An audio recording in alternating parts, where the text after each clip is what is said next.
এটা অনেক দিন আগের কথা। ঢোলকপুর গ্রামের কাছে সুন্দরবন নামে একটা খুব ঘন জঙ্গল ছিল।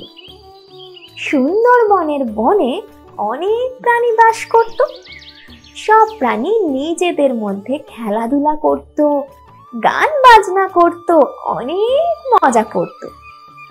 সেখানে ছোট নামে একটি কাকও থাকত, কিন্তু সে সব সময় নিজেকে কারো না কারোর সাথে তুলনা করত।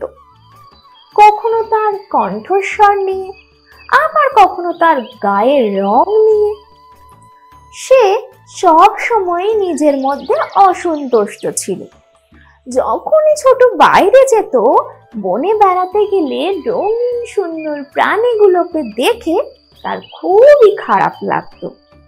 ছোট কাক সারাদিন ভাবতো যে আমিও যদি এইসব প্রাণীগুলোর মতো সুন্দর আর সুদর্শন হতাম।